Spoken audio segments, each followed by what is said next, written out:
Imagina una cocina que no es una prisión para mujeres,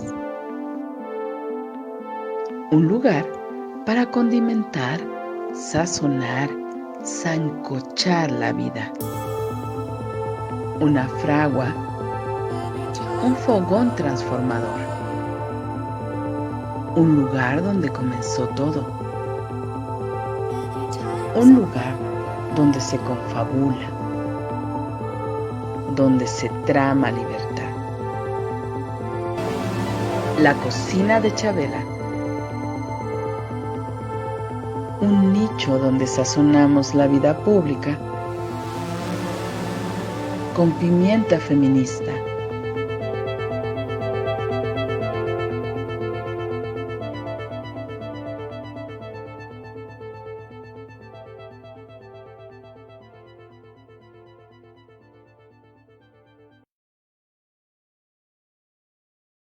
Hola, hola, ¿qué tal? Muy buenas tardes, amigas, amigos. Muchas gracias por estar con nosotras nuevamente aquí en La Cocina de Chabela. Soy Cecilia Figueroa y a nombre de Maru Chávez, esta tarde pues no puede estar con nosotras. Sin embargo, les deja un saludo y un abrazo fraterno a todas ustedes por estar con nosotras como todos los miércoles a las 12 del día aquí poniéndole sazón y pimienta a la vida pública. Y fíjense ustedes que esta tarde especial, 15 de septiembre, fecha importante para nosotros las mexicanas y mexicanos, pues coincide también con el aniversario de nuestro programa. Sin embargo, nuestro festejo quizá lo dejemos para la siguiente semana, pero sí es muy importante recordar que el primer programa de la cocina de Chabela se transmitió un 16 de septiembre del 2020. Este año pasado, difícil para toda la humanidad, pero a pesar de ello, aquí en Labios Violeta decidimos iniciar este proyecto pensado, gestado, iniciado por Maru Chávez. Repito, hoy no puede estar con nosotras, pero vamos a tener una agradable conversación. Así espero que ustedes la sientan, porque seguramente habrán escuchado en estos últimos días, porque ha sido temática en muchos medios de comunicación, que se están cumpliendo 50 años de la realización del Festival de Avándaro, ¿sí? Hace 50 años, el 10 y 11 de septiembre de 1971, miles y miles de jóvenes participaron en este importante e icónico y creo yo también parte aguas evento cultural, evento musical que se convirtió también en un momento y en un evento histórico. Y qué mejor que hablar de lo que sucedió allí hace 50 años con quien estuvo presente. Así que le damos la más cordial de la bienvenida a el ingeniero Juan Ramón Méndez Ocampo, que hoy nos acompaña aquí en la cocina de Chabela. Queremos que nos cuente todo, o que no, mi estimado ingeniero, ¿cómo estás? Bienvenido, buenas tardes, aquí en la Sí, cocina. buenas tardes a toda la audiencia. Bueno, Juan adelante, Ramón, adelante. primero, antes de que nos empieces a platicar, porque, wow, queremos saber mucho, queremos que nos compartas lo que tú viviste, cómo lo viviste, que nos contagies con la emoción que seguramente sentiste en ese momento. Pero antes, hablemos un poco de Juan Ramón. ¿Quién es Juan Ramón? Platícanos, por favor, un poco, háblanos tantito de ti. Bueno, desde el principio yo estudié yo vivía en la colonia Tlatilco y estudié en la escuela primaria. Primero se llamaba UNESCO. En el 59 le cambiaron el nombre a Maestro José Vasconcelos. Después de ahí estudié en la secundaria 4, después en la vocacional 3. Ahí me tocó el movimiento del 68 y yo también participé en él. Después de la vocacional estudié en la ESIME, Escuela Superior de Ingeniería Eléctrica y Mecánica, y del Politécnico Nacional. Cuando terminé la escuela, entré a hacer el servicio social en la misma vocacional 3 Y como me dijeron que en aquel tiempo les faltaban maestros, yo me quedé a dar clases. Yo nunca esperé dar clases cuando estaba estudiando. Yo nunca fui un estudiante brillante, siempre fui de los medianos, pero ya de maestro pues fue cuando tuve que echarle más ganas. Todo lo que no aprendí de alumno lo tuve que aprender de maestro. Y no mucho, pero menos lo esencial. Bueno, eh, a mí me tocó trabajar en Comisión Federal de Electricidad, en la construcción del proyecto nucleoeléctrico de Laguna Verde. Después de ahí, cuando regresé, tuve otros trabajos, pero también entré a trabajar en Luz y Fuerza. Y ahí trabajé más de 23 años, pero fue cuando por decreto presidencial desaparecieron a Luz y Fuerza. Sería cosa de platicar otro día de esto porque Ay, fue sí, muy injusto, fue muy injusto. Y pues se supone, hasta donde yo sé, fue por un acto ilegal también, porque hasta donde yo sé, al comandante Borolas, a Felipe Calderón, le dio una feria a Iberdrola, y qué coincidencia que después de terminar su gobierno, le dieron este trabajo en Iberdrola. Entonces, bueno, esa es otra cosa. Hablando de la música, yo desde que me acuerdo a mí me gustaba la música. Y más o menos por el 60 yo empecé a oír rock and roll. Los primeros que oí fue a los Teen Tops y la canción era Rey Criollo. Y a mí me impactó de plano. Entonces fue cuando me empecé a apasionarme por el rock and roll y empecé a ahorrar. Una vez mi papá me dijo que lo acompañara al centro de la ciudad. Fuimos y en una de las tiendas, era famosa, no sé si la hayas conocido, Mercado de Discos. Le digo, oye, espérame. Y ya vi el disco de los Teen Tops que traía Rey Criollo. En aquel tiempo costaba $9.90. Yo saqué el dinero que llevaba y no, pues lo volví a guardar y me dice mi papá, ¿qué pasó? Le digo, pues es que me gusta ese disco. Le digo, pero no me alcanza, me faltan $2. No, pues yo te los doy.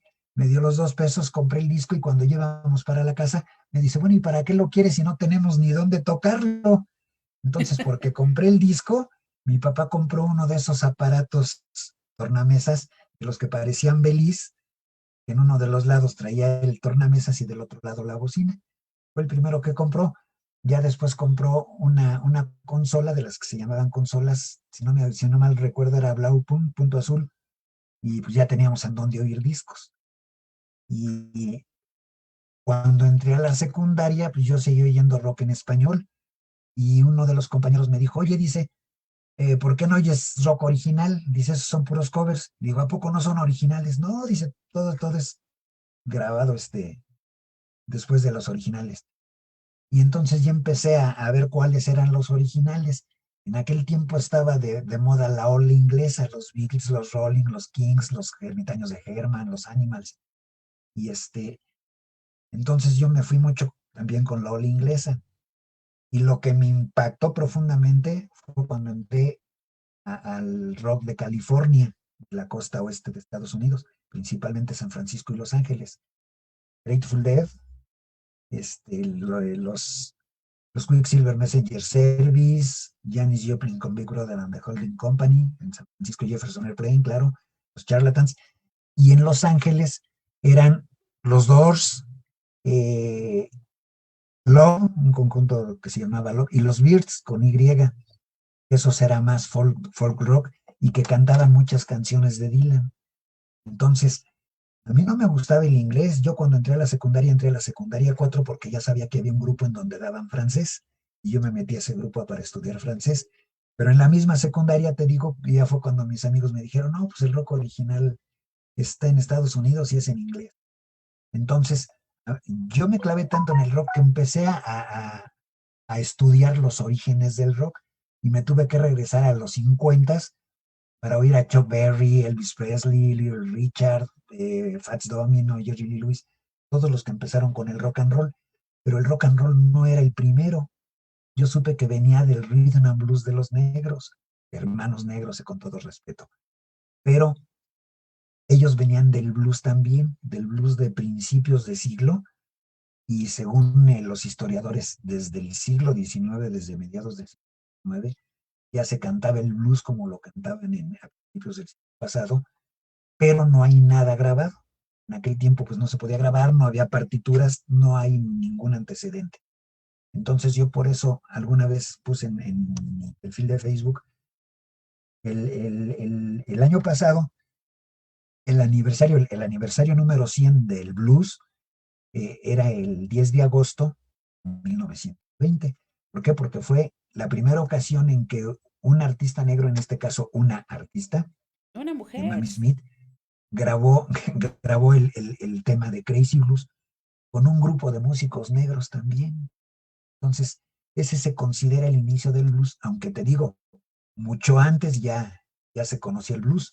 Es más, una de las canciones icónicas del rock de los Animals, La Casa del Sol Naciente, que es muy conocida, esa canción se supone que se compuso en 1897, pero también está basada en una balada irlandesa de más o menos de los 1880s.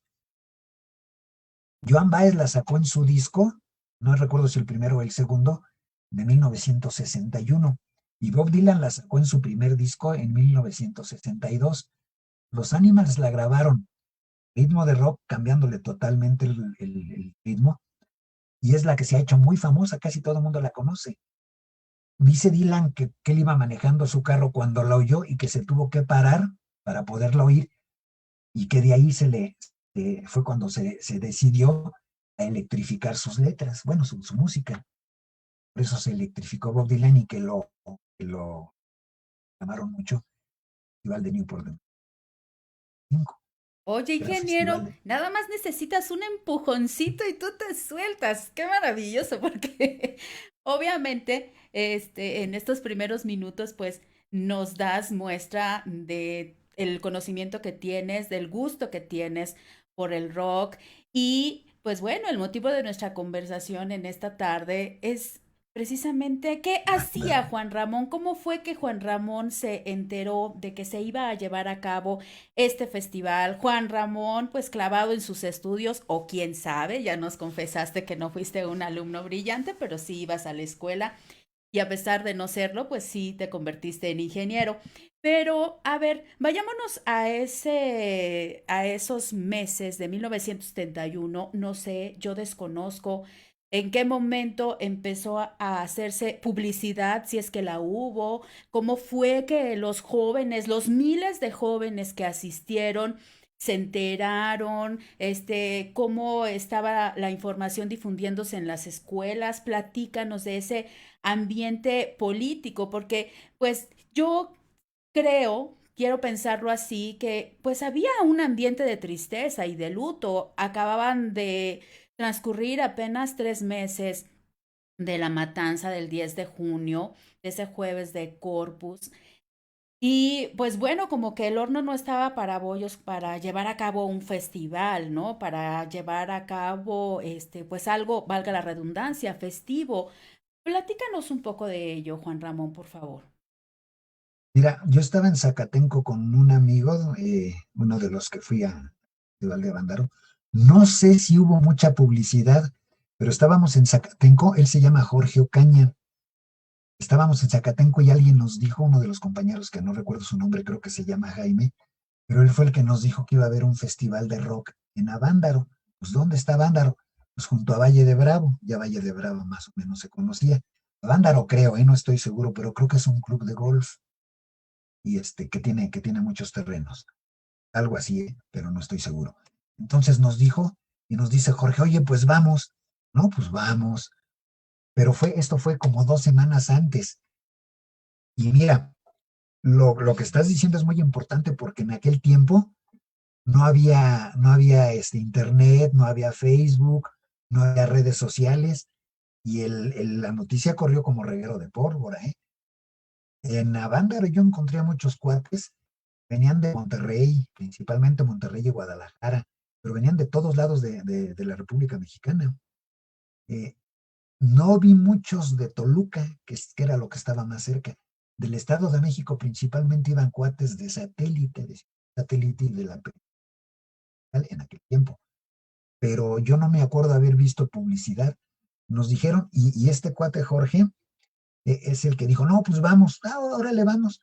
Pero él fue el que convenció a su hermano era el dueño de la camioneta, que si mal no recuerdo se llama Arturo, y cuates de ahí, ellos vivían en la Nueva Santa María. Yo ya no vivía en Tlatilco, nos habíamos cambiado para la colonia petrolera, también en el tiempo delegación de Azcapotzalco.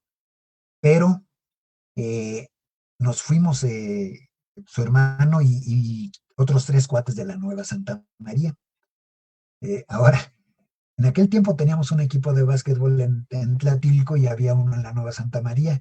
Y cuando jugábamos, era el puro relajo, ¿no? Yo conocía a los dos, pero los otros cuates pues eran enemigos deportivos, ¿no? Pero siempre era el compromiso de ganar contra de ellos a nosotros y de nosotros. Pero yo me fui con ellos y ya en Avándaro, mira, nadie pensó que fuera tanta gente, a pesar de que había prendido la mecha el hecho de que ibas a ver un festival de rock.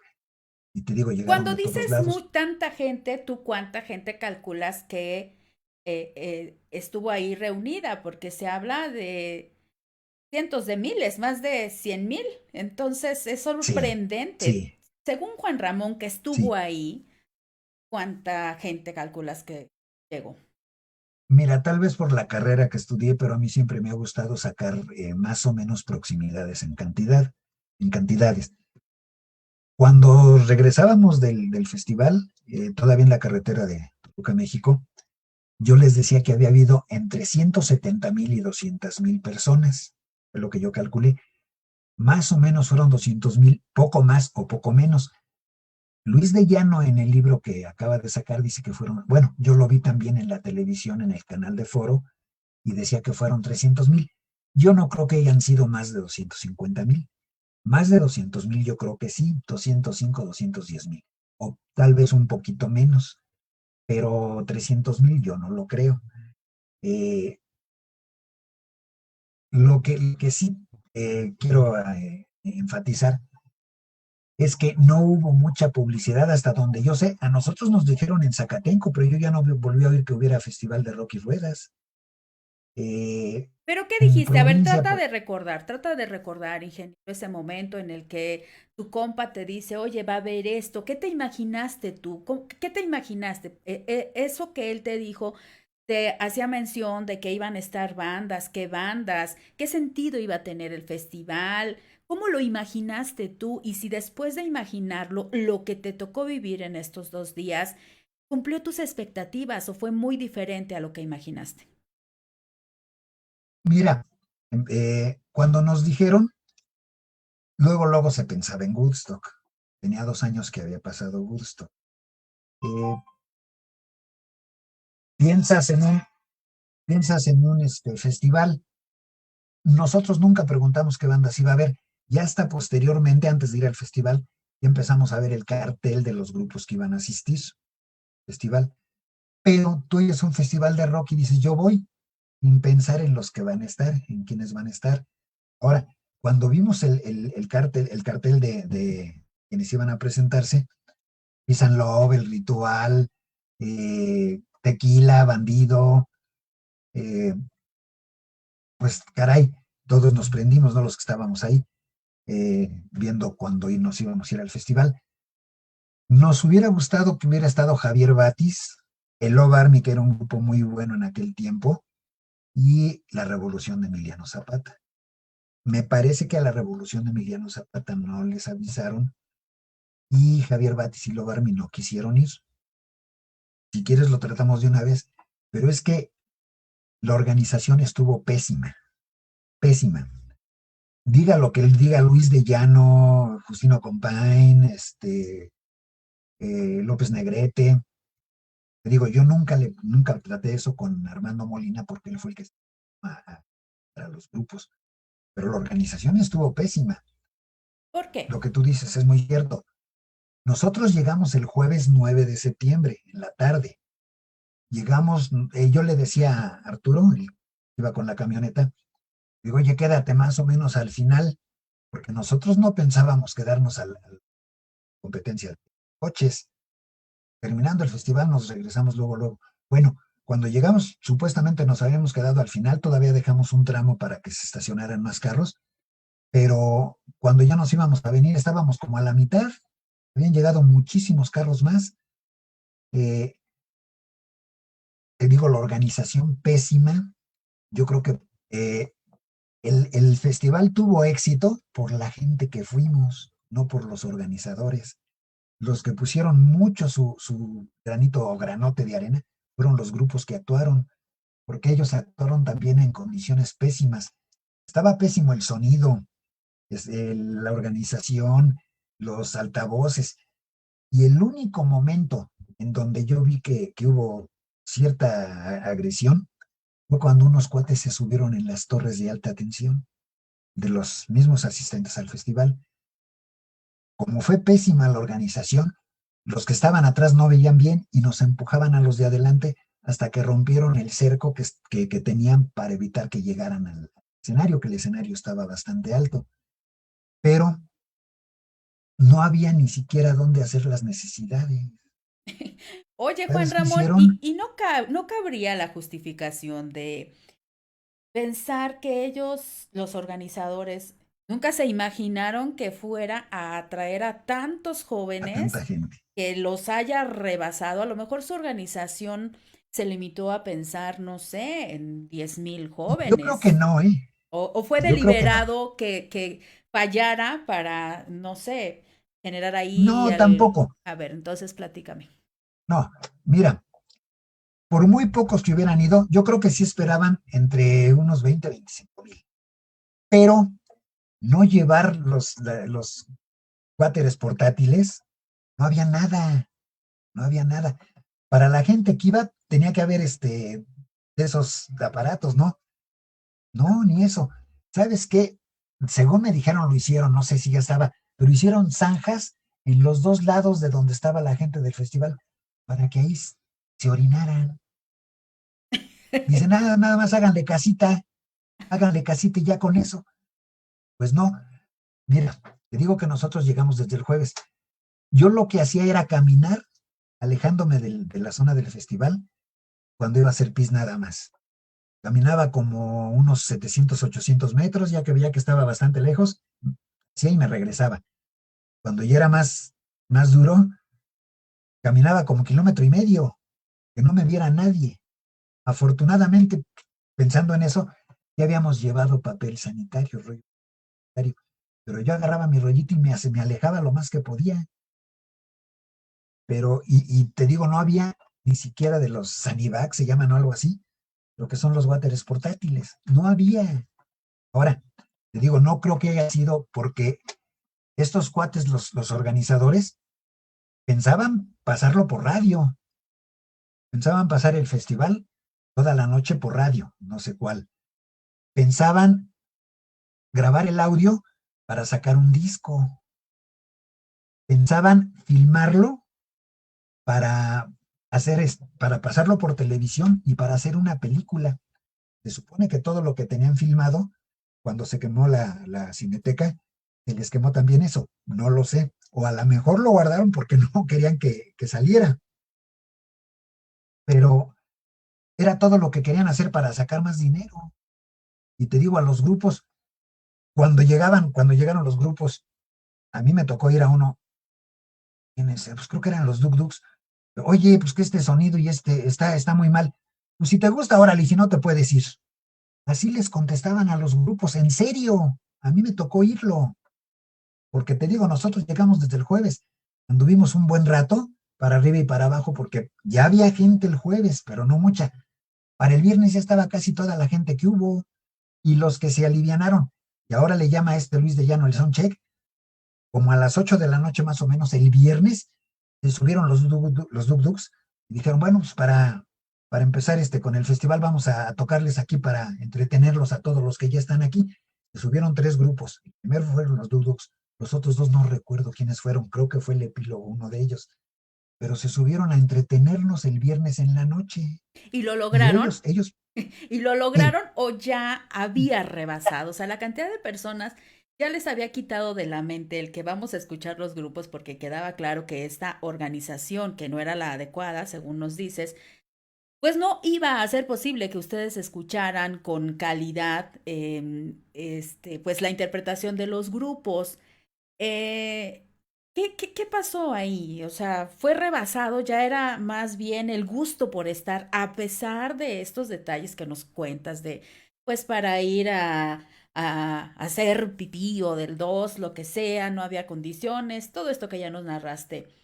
Eh, a mí me interesa mucho saber, o sea, cuál era el ánimo de esa juventud, porque mayoritariamente fueron jóvenes. Por ahí he visto unas fotografías que hasta parejas con pequeños estuvieron ahí. Pero bueno, ¿cómo fue este momento en realidad? Porque yo creo que cuando vieron que no había las condiciones de equipo y de sonido, pues los asistentes aguantaron vara, ¿no? Como dicen, y ahí se mantuvieron a pesar de que no hubieran podido escuchar bien a los grupos. Cuéntanos de este ambiente, Juan Ramón. El viernes, yo creo que ya todos íbamos con la idea y con el ánimo de pasar un buen rato. Eh, Te digo, Luis de Llano dice que es el soundcheck, o sea que ya era el sonido más o menos que iba a haber en el festival, pero se subieron los tres grupos que te digo y estuvieron tocando. Ya estuvimos oyendo, pero toda la gente prendida. Eh, de que hubo droga, sí es cierto, hubo mucha droga. Yo con los cuates iba, ¿sabes qué llevamos? Una botella de Jerez. Eso fue lo que tomamos. Aparte de que compramos refrescos en Valle de Bravo, porque no era lo que no llevábamos. Llevamos pan Bimbo, llevamos jamón, llevamos queso de puerco, llevamos queso fresco y llevamos latas de chiles que fue. No llevábamos la botella de Jerez, nada más, nada más. Y y compramos refrescos en Valle de Bravo. Bueno, en el festival, yo creo que todo mundo, y te voy a decir una cosa, todos íbamos ya con la idea de pasar un buen rato con el rock, con los hermanos con los que estábamos conviviendo y con el tiempo que nos tocó vivir. Eh, ¿Quién autorizó el festival? ¿Quién le autorizó al gobernador del Estado de México? En aquel tiempo era Carlos Jan González. En aquel tiempo también era presidenciable. Jefe del grupo. Lo autoriza, sí, lo autoriza ¿por qué? Porque si salía bien, él iba a quedar bien parado. Y si salía mal, pues él podía hacerse a un lado. ¿Sí?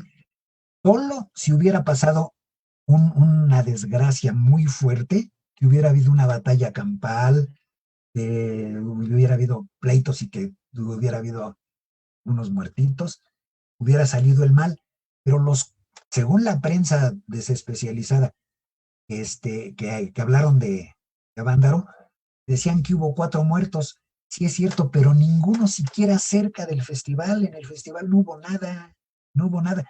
El muertito más cercano fue en Valle de Bravo y fue por un paro cardíaco. Y fue en Valle de Bravo, no fue ni en la zona del festival. En el festival no hubo ningún heridos, los que se caían, un cuate que se subió a un árbol que se cayó y se fracturó una mano, que se lo tuvieron que llevar, no sé si a Valle de Bravo o a Toluca, pero no hubo agresiones, a pesar de que sí es cierto, de la droga que se consumió, del alcohol, de peyote que hubo, hongos, pero a ver, pon a 200,000 adultos con sus botellas de tequila, a ver cuánto tiempo los tienes calmados. No, pues. Y no, Carlos San González lo autorizó porque él también sabía que no iba a haber problemas. Él también, yo creo que estaba lleno del espíritu de Woods, pero ya sabía que no iba a haber problemas y por eso lo autorizó. Después del festival, cuando toda la prensa empezó a tirarle al festival y a la juventud, él se deslindó, él ya no hizo comentarios, ya nadie, la prensa nunca habló acerca de Carlos Jan González, que era el que había autorizado el festival. Ya. Entonces, Yo quisiera regresar a esto que te planteé, Juan Ramón. Estaba muy fresco, estaba todavía un dolor, ah, sigue habiendo un dolor, ¿no? 3 meses de el 10 de junio, pues, ¿cuántos años habían pasado? Apenas un par de años, 3 años casi de Tlatelolco. ¿cuál era el sentir de los jóvenes? O sea, ¿cómo participar en un festival que tiene, entre comillas, la autorización de un gobierno estatal? He escuchado algunas voces en estos últimos días diciendo que incluso el festival pudo prestarse para hacer como una cortina de humo, para no seguir hablando de que se le reprimía a los jóvenes. ¿Tú qué opinas de ello? ¿Tú cómo lo miras ahora a 50 años, pero en ese momento también? ¿Tú qué pensabas? Mira, muchos de los asistentes no eran estudiantes, trabajaban y no estaban muy metidos en lo del movimiento estudiantil ni en lo que pasó el 10 de octubre, perdón, el 10 de junio, el jueves de Corpus. Eh, y los únicos que hablaron acerca del 10 de junio fue el Three Souls in My Mind y fue el último grupo que tocó. Eh, una carta, yo considero que Carlos Monsiváis es un muy buen escritor, pero ahí fue su nota discordante. ¿Por qué? Porque él no estaba ni siquiera en México y de Essex, Inglaterra, mandó una carta al no, sí, al Excelsior, diciendo que todos éramos antinacionales y que queríamos ser extranjeros, que queríamos ser de Estados Unidos, y era lo mismo que le habían dicho a los luchadores de izquierda, que querían ser de Rusia por el comunismo, que quién sabe qué. En los 60 le tiraron mucho al comunismo. En Avándaro a todos los jóvenes del tiempo nos dijeron que queríamos ser como en Estados Unidos y que los grupos que tocaron, y sí es cierto, desafortunadamente todos cantaron en inglés, todos, hasta el Three Souls, que te digo, ya después del festival, junto con La Máquina del Sonido y otro grupo, no me acuerdo cuál, pero empezaron a grabar en español, pero el único grupo que sí habló del 10 de junio fue el último grupo que fue el Three Souls in My Mind. Y para esto, antes de que tocara el tri, ya se había caído el sistema de sonido. Ya no iban a tocar. Lo conectaron como pudieron. Ernesto de León, que era el requinto en aquel tiempo y ahora es no muy cuate mío, pero sí nos vemos mucho. Pero fueron los que empezaron a conectar otra vez y revivieron el sonido. Y ellos eran los últimos que estaban programados. Entonces el Tri tocó como media hora antes de que ya se cayera totalmente el sistema de sonido. ¿Y qué dijeron? ¿Qué dijeron? Dices que son los únicos que hicieron alguna referencia. ¿Recuerdas qué dijeron? No recuerdo qué dijeron, pero sí me acuerdo, y no me acuerdo si fue Ernesto de León o Alejandro Lora, los que dijeron que un, no un minuto de silencio, un pensamiento, ¿no? Para los que habían sido masacrados, son los únicos que hablaron. Y te digo ya después de que se había caído el sonido y de que ellos lo vieron, pero fue el único comentario que se hizo acerca de cierto.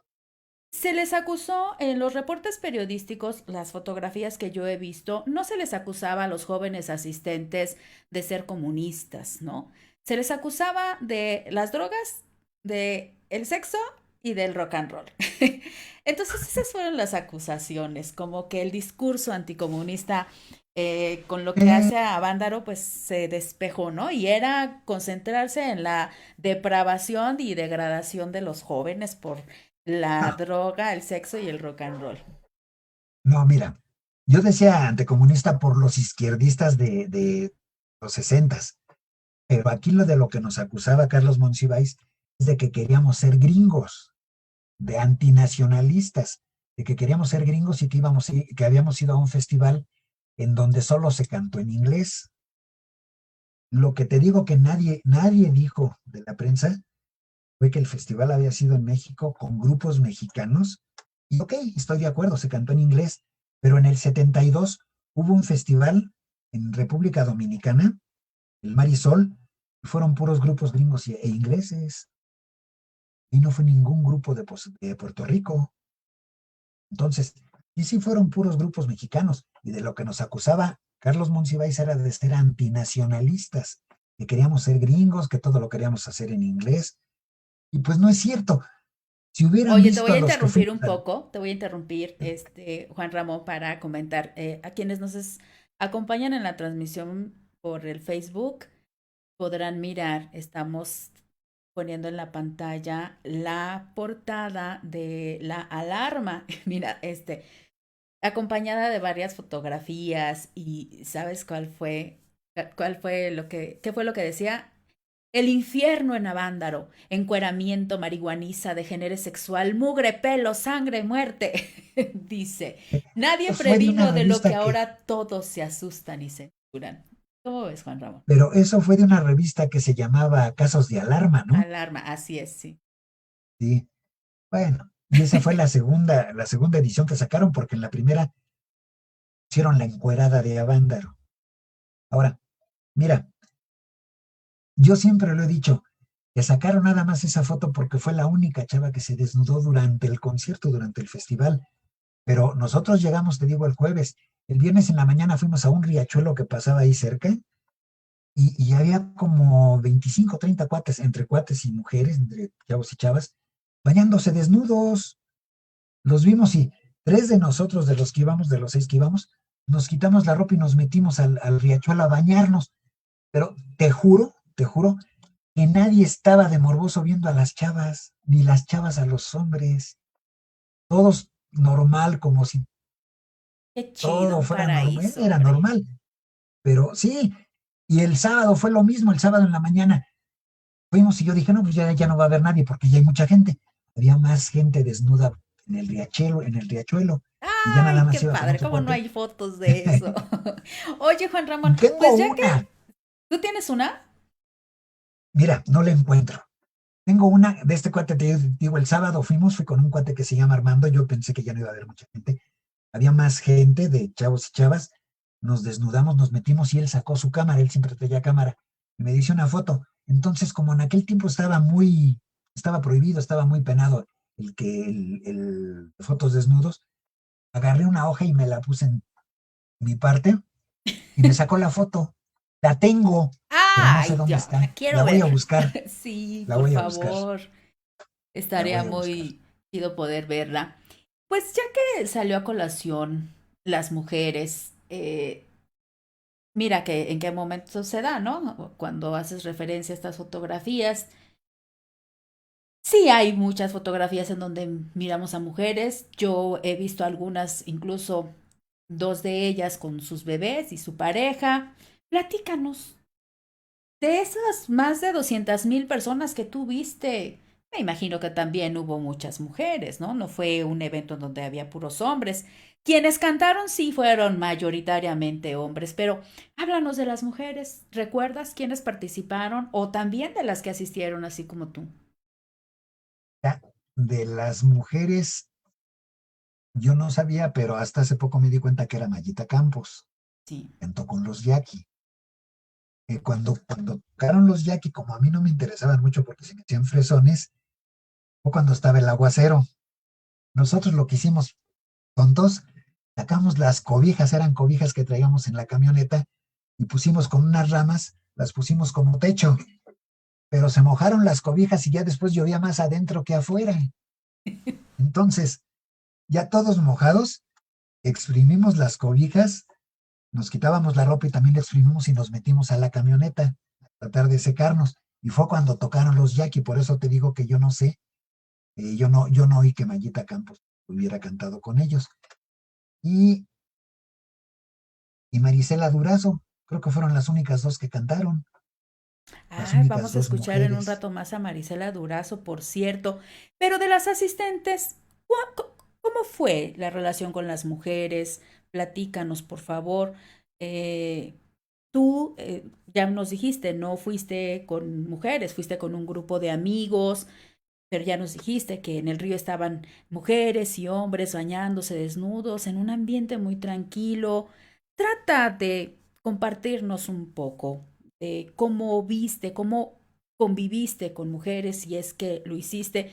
Mira, el día de hoy ha sido un programa diferente. Ciertamente este espacio regularmente tenemos como invitadas a mujeres. Esta es una estación de corte feminista.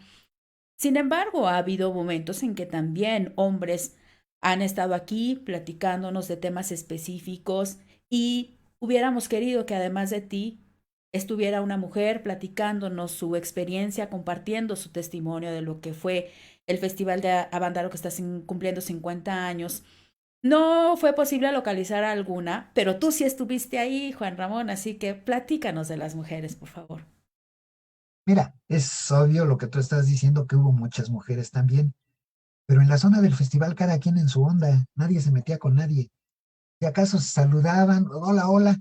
Te digo, yendo para arriba y para abajo, porque pues teníamos mucho tiempo, yo fui con cuates de la Nueva Santa María, pero yo encontré una sola vez a mis cuates de Tlatilco. Nos saludamos, estuvimos un rato cotorreando y nos vemos después del festival, después ya no nos vimos. Y no hicimos amistad con muchachas. Lo que pasa es que estas chicas, 4 de la Narvarte, se acercaron porque teníamos cigarros y nos pidieron un cigarro y ya nos quedamos cotorreando con ellas cuando ya estaba por terminar el festival. Después del festival, oigan, pues ¿cómo se van a ir? No, pues no traemos en qué. Pues vénganse, se van con nosotros. Ya se quedaron con nosotros y los otros 3 cuates que habíamos hecho amigos también se fueron con nosotros. Ya no íbamos los 6, íbamos 13, éramos 13 en la camioneta, 3 se fueron en la cabina y todos los demás íbamos atrás. Cuando pasamos por el lago de Valle de Bravo, de Par Arturo, nos bajamos y nos metimos al lago. Ahí el único que se desnudó fui yo, totalmente. Eh, Me metí, dejé mis cosas a un lado, me metí, cuando salimos agarré la camiseta que llevaba y me sequé y ya me puse mis calzones, mis pantalones. Y me dice una de las chavas que se subió porque iban todas mojadas y no se pudieron ni secar. Me dice, oye, dice, hubiera hecho lo mismo que tú. Dice, porque me hubiera secado y ahorita ya iría seco como tú. Y y ya no te tendría que andar con frío, dice, y tratando de secarme. Bueno, esa es una anécdota. Pero te digo que no, cada quien andaba en su onda. Ahora lo que dices, que hubo droga, sí es cierto. ¿Sabes quién la vendía? Andaban mucho la policía judicial, policías judiciales, andaban de civiles. Los conocíamos porque estaban vendiendo droga. Los soldados eran los que la vendían. Traían unos como serpentinas que le llamaban speed y te vendían un pedazo. Se supone que ese te lo ponías abajo de la lengua y te prendías. Pero ellos eran los que le andaban vendiendo la droga. ya. Y obviamente hubo gente que llevó hongos, peyote, los menos, cemento, tiner. No hubo muchos de cemento y tiner, pero es uno que otro. Pero ahí lo que más hubo fue marihuana y alcohol. Ya. Pero ahora, Permíteme, de, voy a compartirte sí, saludos. Manny Blue, saludos al maestro Ocampo, siempre interesante y ameno. Mundo Mujer, un abrazo desde Indiana y felicidades por compartirnos estas invaluables memorias. Dice Sweet Melocotoncita, saludos a don Juan Ramón, papi de las gemelas. Y bueno, eso es lo que te comentan, Ramón. Oye, Ramón, gracias. y pues bueno, ya nos comentaste que no hubo desmanes, que a pesar de que se comentó que había habido 4 fallecidos, pues en realidad no fueron ahí en el festival. Y yo quiero pensar, y si estoy equivocada, dímelo, que después la música ya era lo de menos.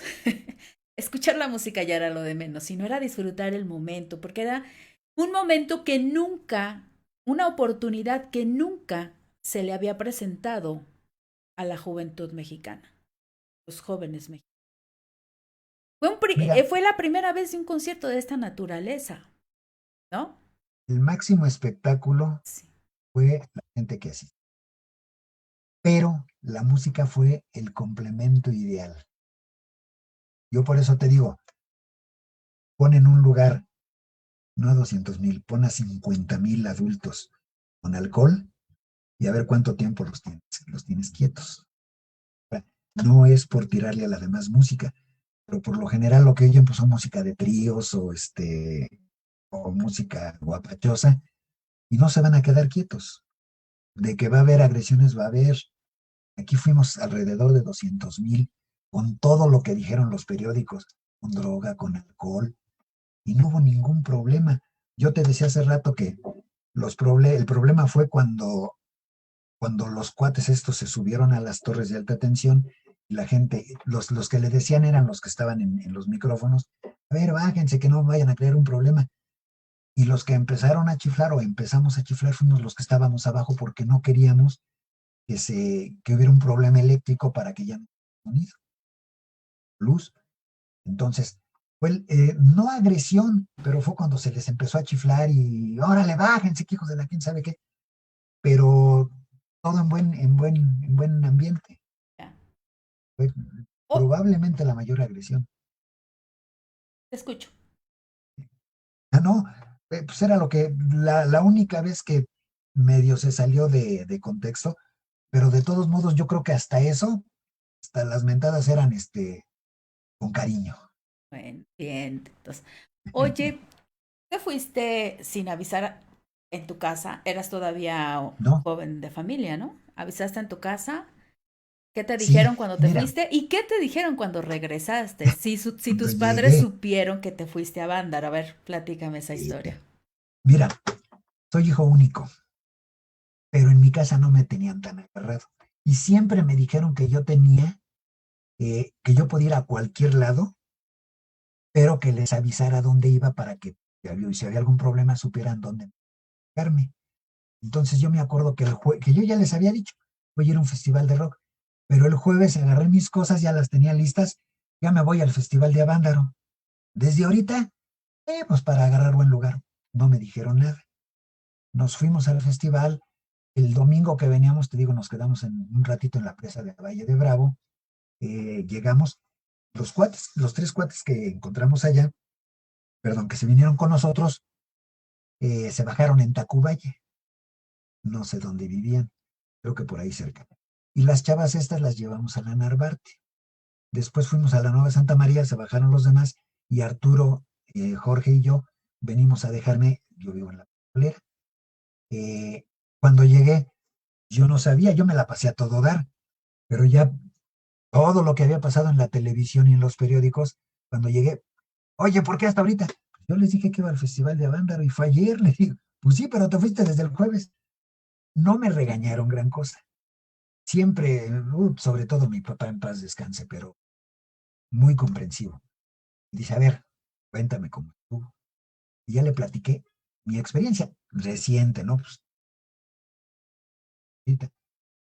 pero drogas, no, lo que llevábamos era una botella de Jerez, le digo, y dos de los cuates con los que íbamos con Jerez se emborracharon, le digo, pues, eran bien inocentotes. Ya sabía que yo le decía la verdad, yo no tenía por qué mentirle. El que habló conmigo fue mi papá, ¿todo bien? Todo bien. Y dice, ya me sacó el periódico, es que mira lo que dicen aquí. No, le digo, pues no es cierto, todo lo que dicen ahí no es cierto. Yo lo que viví fue otra cosa de lo que están diciendo ahí. Te creo a ti más que el periódico. Y mi papá en aquel tiempo compraba el Excelsior, que era el periódico que se suponía que era el mejor de México. Y lo compraba mucho y ya lo dejó a un lado y me creyó a mí. No tuve problemas, ninguno, ni con mis papás, ni para nada. Y ya después, en la escuela, en Zacatenco, en la ESIME, oye, que tú fuiste a Vándaro, que qué padre, todos diciéndome que había estado bien padre que hubiera ido. Y nadie dijo, oye, dijeron que había mucha droga, que mucha sexo. Uno de los que, Velázquez, el de la CTM, que dijo que había sido una bacanal de drogas y sexo.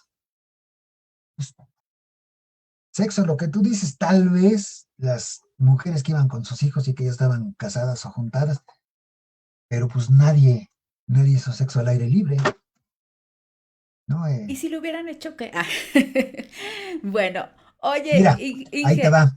bueno, te digo, bueno, déjenme decirles que le digo Inge porque así, bueno, entre los compas del ESME, pues así era, ¿no? Decirle a los compañeros, yo también soy trabajadora electricista. Juan Ramón, te voy a comentar unos mensajes que nos está dando Maru Chávez, ya te comenté, no puede estar acá con nosotros, pero sí nos está escuchando y te comenta lo siguiente, también te pregunta.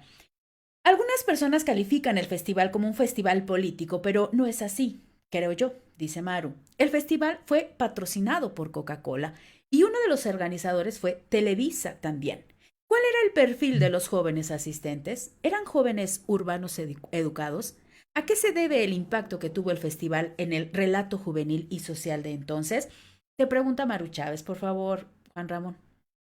A ver, mira, lo de la Coca-Cola hasta ahorita lo sé. De que estaba patrocinado por Telerisa, es obvio, ¿no? Quiénes fueron los organizadores y quiénes eran los que iban a dar la acción para la televisión y para el cine. Bueno, eh, yo creo que sí, la mayoría de los chavos fueron urbanos. Y te digo que la gran mayoría eran de aquí de la Ciudad de México. Pero hubo muchos que venían de Monterrey, de Guadalajara, que eran urbes también de capitales de estado. De Toluca te digo que yo no vi muchos, pero sí es cierto, la gran mayoría éramos gente de ciudad y gente de campo o de pueblos pequeños que yo me acuerdo no vi. ¿Cuál era la otra pregunta? ¿Cuál era el perfil de los jóvenes asistentes? ¿Eran jóvenes urbanos educados? ¿Y a qué se debe el impacto que tuvo el festival en el relato juvenil y social de entonces? Bueno, yo creo que sí eran educados, más que nada porque lo demostraron su civilidad durante el tiempo que estuvimos ahí. El impacto social, yo creo que más bien fue político-social. Yo te hablaba hace rato de Carlos Jan González. Yo creo que él autorizó para ver más o menos el descontento y la influencia que tenía la juventud en aquel tiempo en la política. Ya había mucho descontento con el PRI.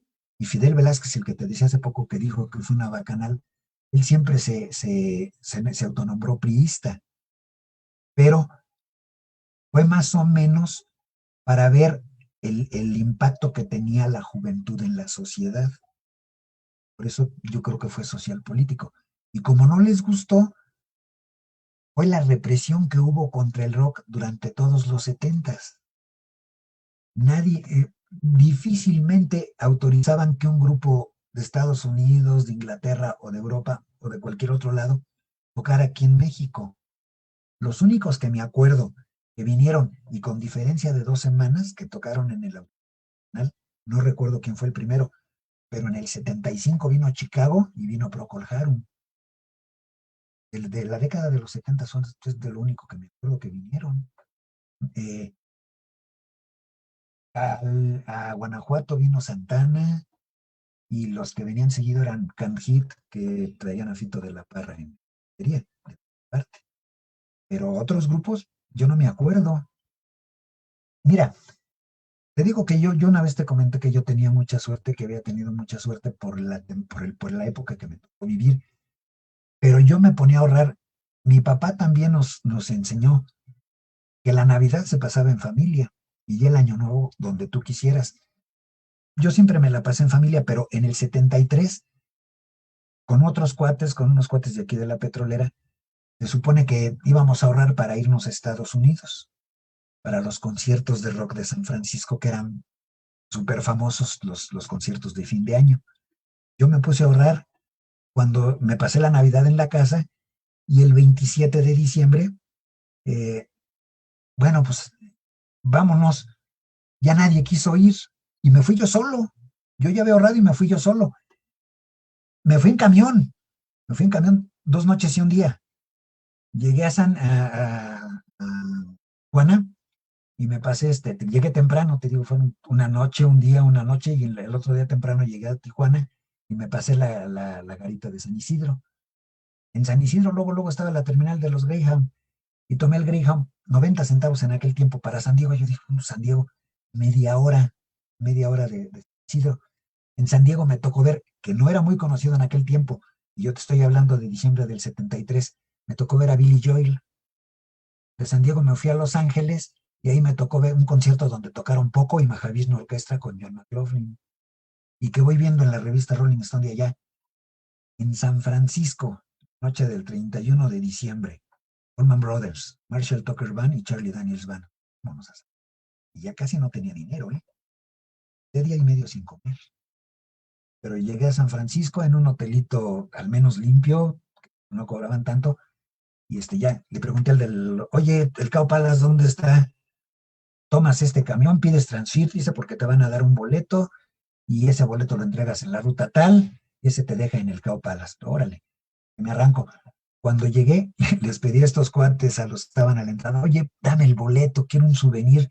No, no se puede, porque no ves que ellos allá lo venden. Oye, yo no soy de aquí, yo mañana me voy a México, pero dame, no me lo quisieron dar. Y yo creo que ya me lo iba a dar cuando ya me metí, porque empecé a oír que empezaba el concierto. Era Charlie Daniels con una canción que se llama Whisky. Y que me meto corriendo, no había butacas, era parado. Ahí me quedé viendo el concierto. Charlie Daniels, Marshall Tucker y los Allman Brothers. Ya de regreso, yo había guardado nada más para el avión de regreso, pero ya en San Francisco no me alcanzó para el avión. Tuve que tomar un camión otra vez a Tijuana y en Tijuana ya me alcanzaba. Entonces, cuando tomé el avión que veníamos para México, me dice ha de haber visto mi sonrisota en la cara y me dice la fata, dice, oye, dice, tú nunca habías volado, ¿verdad? No, pues no. Dice, ¿y no tienes miedo? Acabo de ver a los Allman Brothers, ya me puedo morir a gusto, le digo. Pero eso en el 74 también ahorré y en diciembre el regalo de Navidad fue dinero. Me fui a Nueva Orleans y ahí en el 75 fue la única vez que fui con un compañero, pero él estaba en la guía. Nos fuimos otra vez Diego, ahí me tocó ver a Frank Zappa, Diego, Los Ángeles y San Francisco. Y en el 76, en fin de año, otra vez a San Francisco, y en el Cow Palace otra vez tocaron los Grateful Dead. Bueno, tuviste un papá bien alivianado, ¿no? Que te ayudaba a completar Sí, los ahorros para sí. poder ir a escuchar lo que aquí pues no se podía escuchar. En primera porque había una narrativa de pues negarse a escuchar el rock porque era una forma de agringarte y tomar las actitudes de los jóvenes gringos, ¿no? Ya nos comentaste lo que al respecto escribió Carlos Monsiváis. Pero regresando a este asunto de Avándaro, Juan Ramón, sé que estás bien emocionado y siempre que platicamos contigo, pues es mucha emoción de recordar todas tus patoaventuras.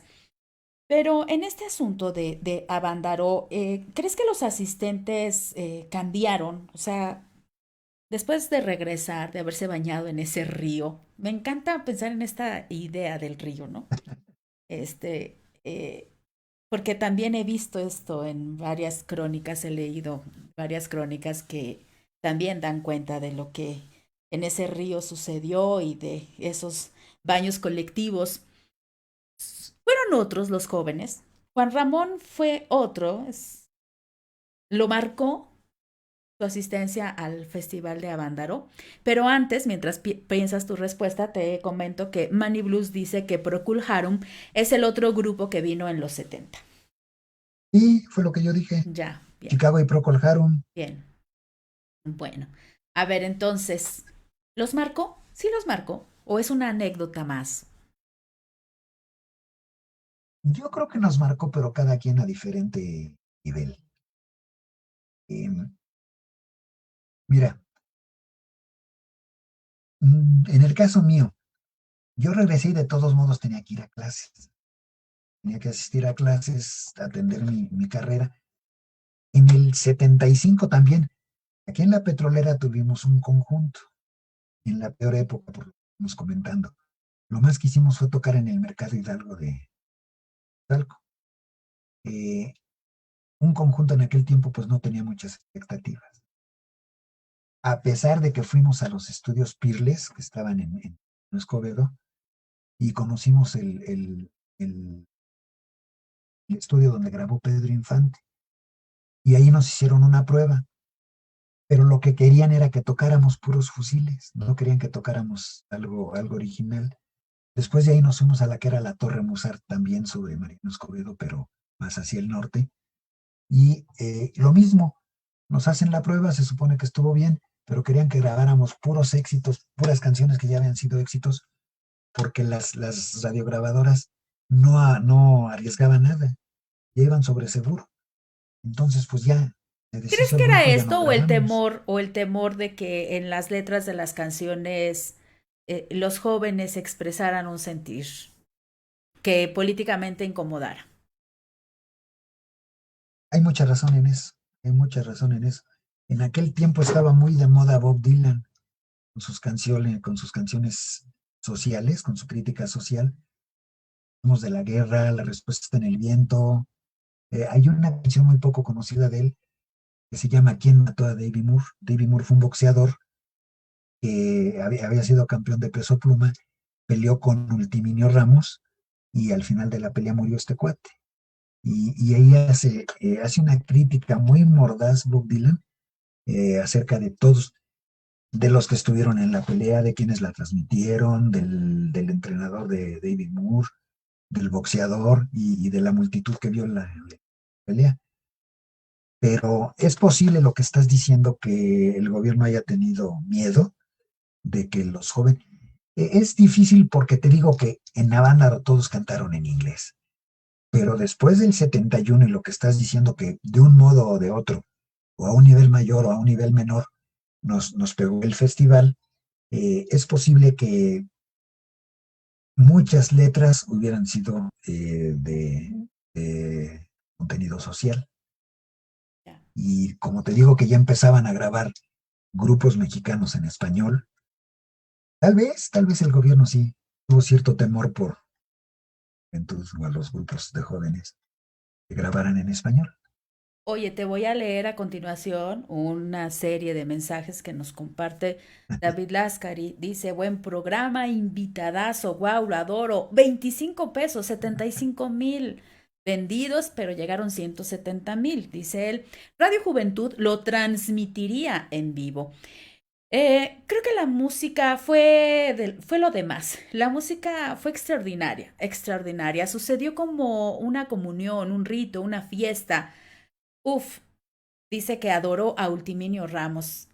Eh, y pues bueno, le gusta el box. ¿Cómo ves? Bueno, bien. Pero lo que dijo, y yo era lo que quería comentar y se me había olvidado.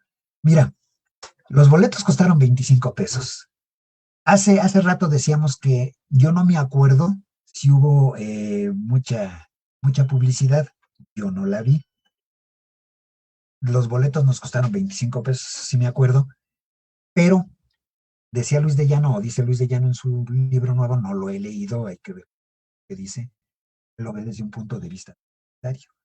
Pero él dice que fueron 300,000 personas.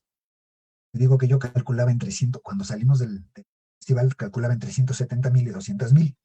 Vamos a ponerle que fueron 200,000, poco más, poco menos. Pero yo nunca he visto hasta ahorita que alguien lo mencionó, pero yo nunca he visto cuántos boletos vendieron. 25 pesos. Ay, bueno, ¿tú Ahora, crees que esa información la van a hacer pública? No creo. Sí, sí. bueno, pero yo cuando llegamos no me acuerdo haber visto vallas, que entregamos los boletos, los entregamos, pero yo no me acuerdo haber visto vallas. A lo mejor sí hubo, pero no me acuerdo. Pero de todos los que llegaron, pues todos entraban con boleto, sin boleto. O sea, ¿cuántos se vendieron? No lo sé, pero fueron mucho menos de las personas que llegaron. En Woodstock, por ejemplo, desde el primer día, cuando ya había mucha gente, tiraron la cerca que limitaba la zona de concierto y entraron todos. En Woodstock también, lo que yo creo que no perdieron los organizadores, pero con lo que pudieron ganar fue con las ventas de los discos.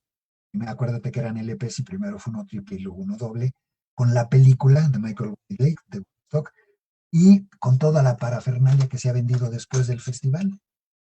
Y todavía No, y más cuando son hay aniversarios como los 50 años, ¿no? Ahora, mira, hay digamos, un contexto mercantil propicio para sacar libros, para sacar memorias, sí, te entiendo, por supuesto. hace 2 años salió un disco, bueno, un álbum de aniversario de Sí. Woodstock con el festival completo, 28 CDs.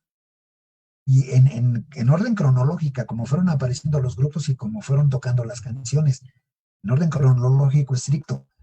Pero, ¿sabes cuántos sacaron? ¿Cuántos? 1969 discos.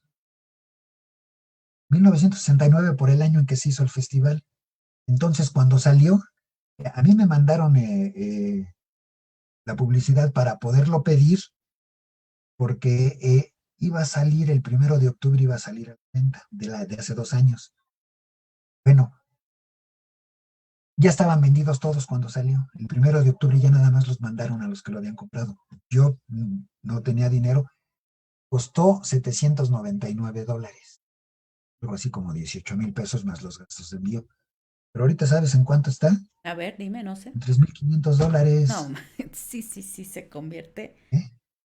en una oportunidad de mercado para esos voraces de la cultura y de ¿Sí? las expresiones de los jóvenes. Oye, te voy a proponer lo siguiente, ingeniero, compa. Vamos a escuchar una rolita, ¿te parece?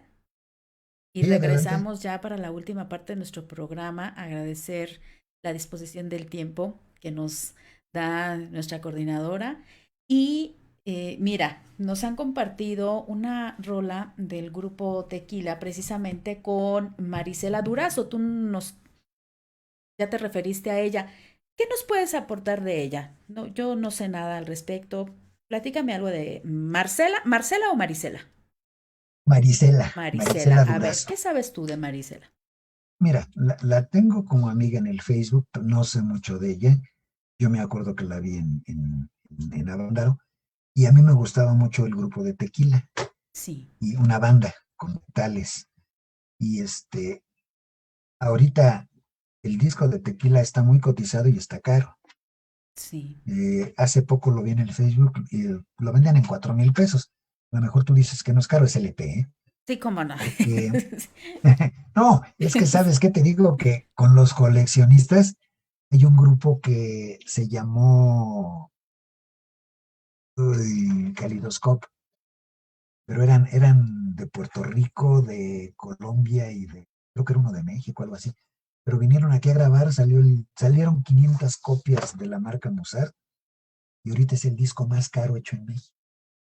¿Sabes en cuánto lo venden en Europa? No sé, Equivalente a dime. 60,000 pesos.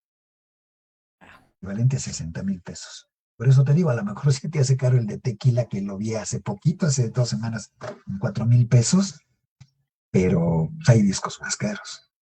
Bien, a ver, un comentario más dice, es un hecho que la cultura juvenil, dice Maru Chávez, estadounidense representó una idea de libertad que contrastaba con la visión nacional mexicana más conservadora.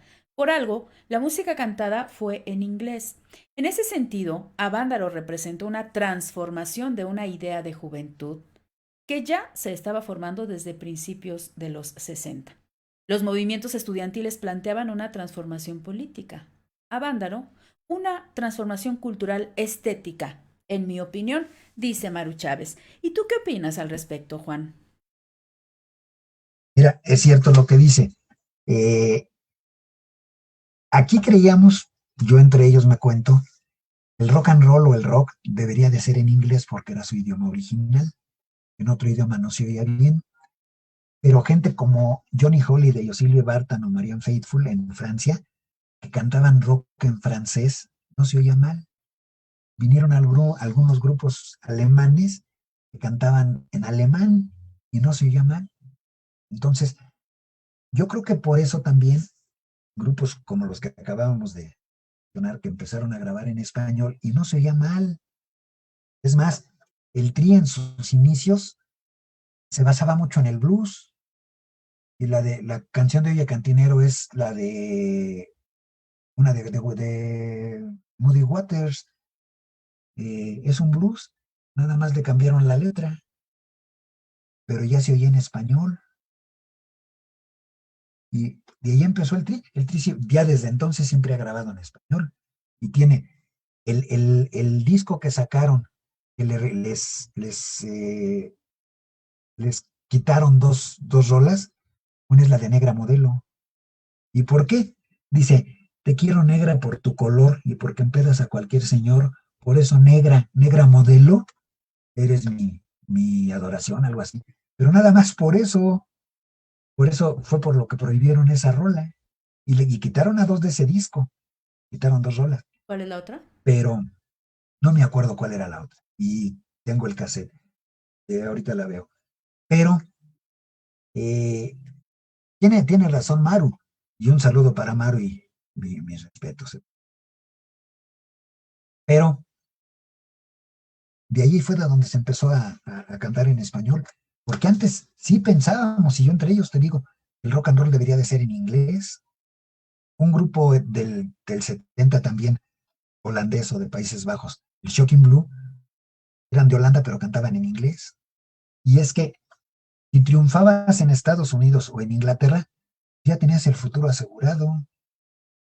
¿Cuántas bandas de la costa oeste de Estados Unidos, por decir algo, y no son malos, las Tortugas, The Turtles, que tuvieron nada más una canción en el primer lugar? Hay muchas conocidas de ellos, pero nada más una llegó al primer lugar del Hit Parade, la de Juntos y Felices, pero con lo de las regalías pudieron comprar una casa en Hollywood. ¿Y allá cuánto cuestan? Otro ejemplo, Skip James, un bluesista estupendo, un guitarrista, pianista y cantante buenísimo, pero en el 64 él tenía cáncer y estaba en el hospital y no tenía para pagarlo. Hicieron un acuerdo y se supone que empezó a pagar poco a poco, pero en el 66 Eric Clapton y Cream graban una canción de él, I'm So Glad, estoy contento, y Deep Purple también la graba, y con las regalías, porque él fue el compositor, con las regalías del disco de Cream, pagó el hospital, y con las regalías del disco de Deep Purple se compró casa. Él murió en el 69 por los problemas del cáncer, pero pues ya al menos murió feliz, o al menos un tanto satisfecho, porque ya no estaba tan pobre como cuando le dio el cáncer. Pudo atender esas necesidades. Pues vamos a escuchar entonces al grupo Tequila, vamos a escuchar a Marisela Durazo y regresamos ya a la última parte. No te vayas. Estamos aquí en la cocina de Chabela, regresamos.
Bien, pues mientras escuchábamos esta, que es una grabación en vivo de la participación de el grupo Tequila en la voz a Marisela Durazo. Juan, me comentabas algo muy interesante sobre las mujeres, las intérpretes, quiénes eran las mujeres del rock mexicano en esos años, qué con Angélica María, que también salió a colación ahorita, y qué con Janis, porque decíamos que hay un dejo en la voz de Marisela. Platícales a las personas que nos A ver, escuchan esto que me estabas contando ahorita. punto de vista muy particular, pero siempre han considerado a Angélica María como la reina del rock. Y yo creo que Angélica María cantaba más balada romántica que rock and roll. Realmente tiene grabados muy pocos rock and rolls. Eh, para mí la que empezó toda la onda del rock and roll aquí en México, mujer, fue Gloria Ríos, que sí era muy rock and rollera.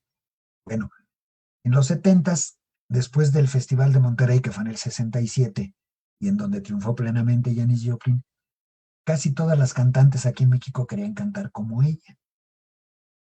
La que más, yo creo que sí, la que más se acercó fue Marisela Durazo con Tequila, pero también tenemos a Norma Valdés, que ella se basaba mucho y le gusta mucho el blues, Mayita Campos, que cantó con los Jackie, pero que también, hasta donde tengo entendido, a ella le gusta mucho el blues, y la otra es Baby Batis, que en cierta forma también tiene relación con el blues. Ya en Tijuana con su hermano Javier, Javier siempre le gustó el blues. Últimamente se quedó más metido al soul, pero él se basaba mucho también en el blues. Y Baby Batis, perdón, Javier Batis, pues se supone que tuvo en cierto tiempo no como aprendiz, no, pero enseñándole un tanto de guitarra a los Santana. Pues su grupo también pasó Fito de la Parra, que después se quedó en el Can Hit, y que ahora tiene todos los derechos del Can Hit, que ya no son ninguno de los miembros originales. Ni él tampoco, porque él entró después de Stu Cook, que él fue el que tocó con el Can Hit en el Festival de Monterrey. Después entró Fito de la Parra y ya se siguió con ellos, y él tiene todos los derechos ahorita. Pero de las cantantes, pues creo que son las cuatro que te digo. Norma Repítelas, por Valdés, favor. Mayita Campos, Norma Valdés, Mayita Campos, Marisela Durazo y Baby Batis, que son las cuatro de aquel tiempo. Y desafortunadamente creo que no ha habido muchas mujeres. Yo una vez en el Tianguis del Chopo oía un grupo después supe que eran de Guadalajara, La Dosis, que originalmente también traían metales y que traían una cantante muy buena, pero después sacaron dos discos con metales, uno ya sin metales, y ya después hasta sin la chava, pero ya no sé qué fue con ellos. Hay una chica, mucho talento, ella toca el bajo y canta muy bien, tiene muy buena voz también, ¿Quién y es? toca excelente, pero no me acuerdo cómo se llama. ¡Ay! Voy a tratar de... No, y es Acuérdate. actual, es reciente, Sí, sí. pero es excelente bajista y toca el bajo de 4 cuerdas, de 5 cuerdas y de 6 cuerdas. Es Y buenísima acuérdate, en el por bajo. favor, y luego me pasas el dato para que también acá Sí, lo sí, tengan sí, en sí, cuenta nuestros programadores. claro, sí, sí, eso es discutible, te lo consigo y te lo paso. Pero muy, muy talentosa esta niña. Pero regresando a las cantantes, te digo, en los 70 yo creo que fueron las únicas. Yo no me acuerdo de otra. Y obvio, te digo, basadas principalmente en el blues. Juan Ramón, pues se ha llegado el tiempo en que tengamos que terminar este programa. Creo que no va a ser el único que haremos contigo. Si tú nos lo Creo que no, permites, posteriormente claro. tengamos una conversación más sobre este asunto de la música, del blues, de sus impactos en la juventud aquí en nuestro país, lo que estás haciendo ahora como un gran promotor de festivales de blues, ya no nos dio tiempo de hablar de ello, pero quizá podamos hablar de esta faceta tuya. Luisa Almaguer, pregunta David Lascari, ¿recuerdas a Luisa Almaguer? ¿Te referías a Luisa Almaguer ahorita? No, no sabes. ¿No? Luisa Almaguer es una chica de 24 años, nos dice que es una mujer de aquí de la capital y que es fantástica. Bueno, pues un nombre ahí para buscar, para escuchar Claro. la música de ella, de Luisa Almaguer. Y no soy promotor, ¿eh? No soy promotor, Ay, yo nada bueno, más eso trato de lo ayudarle a dices los... tú, pero quienes sabemos todo lo que haces no podemos llamarte de otra manera, tampoco No, pero digas es que que no. trato de ayudarle a los que sí son promotores Sí, sí, sí, para que tengan cierto éxito. ya. Bueno, pero lo que tú haces es muy importante, Ramón. Ya en alguna ocasión hablaremos de ello. Bien, Ramón, yo quisiera pedirte, a veces te digo compa, a veces te digo Inge, a veces te digo Juan, a veces Juan Ramón, y tú sabes que es el compa. Bueno, un mensaje, ¿cómo quisieras concluir este programa que hemos titulado 50 años de Avándaro? Yo estuve ahí. ¿Qué nos dice Juan Ramón Méndez Ocampo a 50 años? Bueno, mira, antes que nada, muchas gracias por la invitación. También espero que no sea la última. Yo estoy totalmente disponible. Pero eh, lo que comentábamos, después de Avándaro sí hubo muchos cambios, sobre todo por la represión del gobierno. Como no había conciertos y nos destinaron a los hoyos funky, no todos lo aguantaron, no todos lo aguantaron. Principalmente los que siguieron o los que seguimos con eso, fue la gente más pobre, legados. Yo no me cuento entre ellos, pero yo aguanté porque muchos de nosotros, muchos de mi generación y de generaciones posteriores, y tal vez hasta las de antes, vemos el rock and roll, el blues, no como una moda pasajera ni como un tipo de música, lo vemos como un modo de vida. Eso es para nosotros. Eh, Te digo, yo me considero coleccionista, pero no es nada más por coleccionar discos, es porque el blues, el rock and roll son mi complemento de vida y no soy el único. Entonces, pues para todos los mejores deseos ahora y siempre y que nunca falte una buena música en su casa. Ay, qué Un buen bonito. rock, un buen blues. Ya. Oye, a ver, dime entonces 5 nombres rápido que tú dijeras, no pueden faltar ellos o ellas. 5 nombres. A ver, venga. Bueno, de rock and roll, Chuck Berry y Little Richard. De la ola inglesa, que son muchos, pero pues principalmente los Beatles y los Stones. Los Kings y los Animals también van en esta fila. Del rock psicodélico, Grateful Dead, Quicksilver Messenger Service, Big Brother and the Holding Company con Janis Joplin o el Jefferson Airplane. De rock progresivo, obviamente King Crimson, Camel, Gentle Giant, excelentes, y Yes, Emerson Lake and Palmer, infaltables en cualquier. Bueno, dame una lista de 5 mujeres, no importa Ah, el de cinco género, también de mujeres, 5 mujeres. No perdón. nos dejes, no nos dejen afuera, por Es que favor. no me dijiste mujeres, tú me Bien, decías de pero cinco mira, el recomendados. problema es ese, que nunca nos consideran. A ver, dime, Mira, mujeres. de mujeres, obviamente Janis Joplin, en sus 3 etapas con Big Brother and the Holding Company, la Cosmic Blues Band y Full Tilt Boogie, que fue su último grupo. Grace Slick, primero empezó con el grupo de su esposo, y no me acuerdo, pero lo principal es con Jefferson Airplane. Una mujer que en la actualidad, Bonnie Raitt, anda entre el blues y el rock, estupenda. Eh, Repite su nombre porque se cortó un poquito. ¿Bonnie qué? Bonnie Raitt, Raitt, Ah, Bonnie Raitt. Bonnie Raitt. Eh, si nos vamos un poquito atrás, una que fue conocida en la música disco, pero que no es música disco, es Minnie Riperton, que cantaba con un grupo que se llamaba Rotary Connection. 4. Y 5, y en la actualidad, hay muchas que ya se murieron, oye. Pero, Pero su música vive por siempre. no, pues sí, y afortunadamente de las que te he mencionado, pues puedes conseguir discos. Sí. Pero la última, hay una cantante de blues que ya tiene alrededor de 10 discos, se llama Sue Foley, S-U-E, y Su el Foley. apellido es F-O-L-E-Y, Sue Foley. A mí me gusta mucho,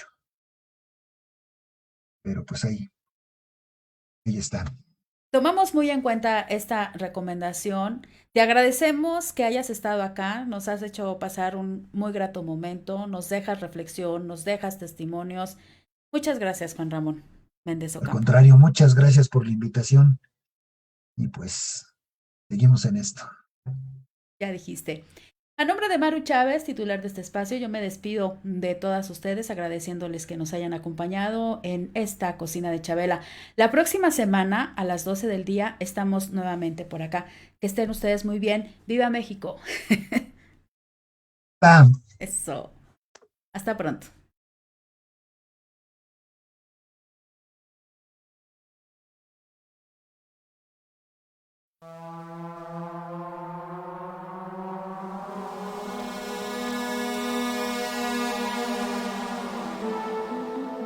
Imagina una cocina que no es una prisión para mujeres, un lugar para condimentar, sazonar, sancochar la vida, una fragua, un fogón transformador, un lugar donde comenzó todo, un lugar donde se confabula, donde se trama libertad. La cocina de Chabela, un nicho donde sazonamos la vida pública con pimienta feminista.